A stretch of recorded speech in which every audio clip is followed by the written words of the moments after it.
I'm here on my home waters of America's Great Lakes. And growing up here, you cannot escape the legends of this region. And none of those legends looms larger than the mystery of a ship called the Griffin. The ship was built in 1679 by Robert de La Salle, a French fur trader and explorer. La Salle built it to exploit the lucrative fur trade of the northern Great Lakes. It was the first full-size European ship to ever sail this area. Near Green Bay, Wisconsin, La Salle loaded his ship with 12,000 pounds worth of beaver pelts and other furs. It was a fortune at the time, and he sent it back toward the Niagara River, but it never made the trip. In fact, it vanished without a trace. Crew, cargo, ship, gone. Because of the mysterious circumstances surrounding its disappearance, the Griffin is considered by shipwreck hunters to be the ultimate discovery. Finding it requires answering two questions: what happened to the Griffin and where? This is a mystery that has captivated shipwreck hunters, maritime historians, and the general public for centuries. There are several theories. Some suspect that the ship went down in a storm. Many believe the crew mutinied and sank the ship, while others suggest the ship was attacked and perhaps burned by local natives intent on driving away European intruders and stealing the ship's valuable cargo.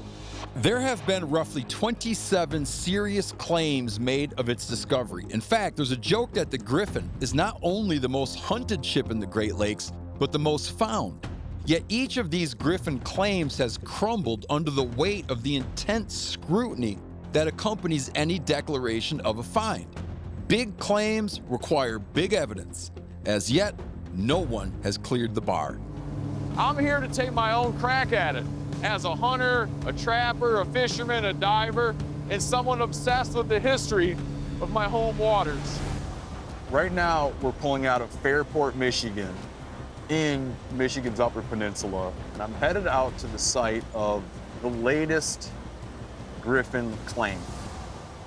So some of these claims are easily dismissed. Some of the claims have a little more traction, and this one we're going to right now has some traction and also a ton of controversy. I'm following Steve Liebert. He came to this area. Liebert finds a piece of wood that he identifies as the Griffin's bowsprit. And he launches a multinational investigation, and he's got this body of evidence that he feels supports this, that the Griffin was all along hiding in plain sight, meaning you and me could have gone on Google Earth and found it. How do you prove it? We're gonna get in the water and scuba dive, and I'm gonna hear him out, and I'm gonna hear his case. We'll see what he says, and we'll find out. Is this 3.5 century year old mystery case closed, or is it open? All right, before we even look, I'm gonna ask you a straight up question. Okay.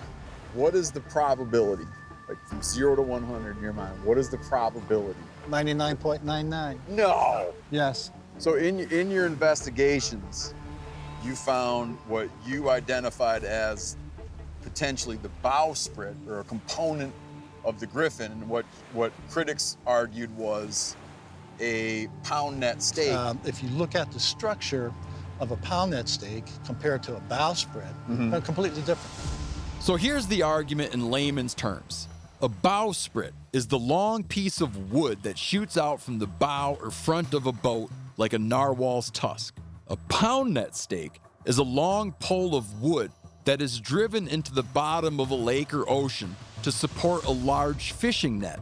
While a bowsprit and pound net steak are superficially similar, Steve is claiming that specific characteristics of this piece of wood, namely the length, the tapered end, and unique markings, prove beyond doubt that his find is indeed not only a bowsprit, but the Griffin's bowsprit.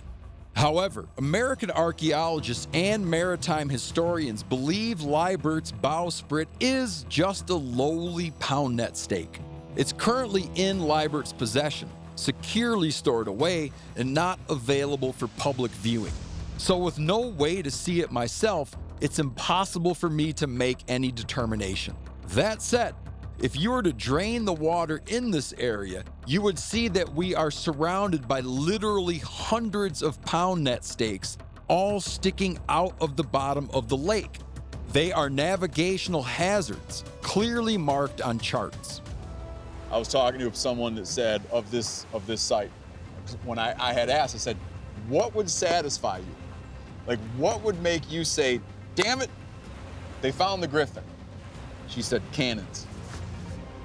I understand why people would think cannons. Yeah, it would probably be great to find them. Yep. Right now, I can't get a permit to excavate.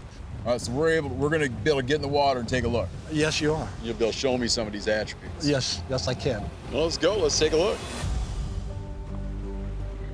Right away, even to a novice, the boat does look very old. It's damn sure no one has built a ship like this in the last century or centuries. The wreckage is broken up, but the lower structures of the vessel, including the keel and ribs, are largely intact. From the very, very tip to the stern is 52 feet. From descriptions, the size of the ship seems to be in the right range. The wood definitely has the look of something that has been made by hand. You can see saw marks, hammer-driven rods, an axe, and adze marks. It predates machine-milled lumber. The beams are burly, like they could support a ship the Griffin size and the weight of whatever cargo it carried. Then I see something that Liber explained to me as being indicative of early French ship construction rather than English. These pieces here that have been hewn out, but they're hewn out perpendicular to the hull of the ship. The ones that are hewn at a cant for the frame to come in at an angle, that's English, but that perpendicular style is French. This is a major part of Libert's claim, that the ribs coming straight out of the keel rather than at an angle points to a French, meaning a potentially La Salle style of construction. In my estimation, it has a very old feel to it. It's hand-hewn, giant chunks, right? But there's a lot of that stuff around. Got a great argument for the area. Got a great argument for construction.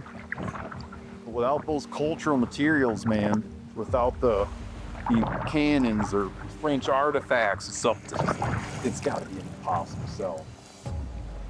So I'm no shipwright, I'm no maritime archaeologist. I'm a passionately curious observer armed with research and a mere week of investigation into a centuries-old mystery. But I can't honestly say that I understand, let alone accept, arguments about French construction versus English construction, and I can't really insert myself into the debate between Liber and his detractors, who all know this stuff way better than me. But despite my claims of impartiality, I was sort of rooting for Liber, because what an awesome ending to a centuries-old mystery that'd be.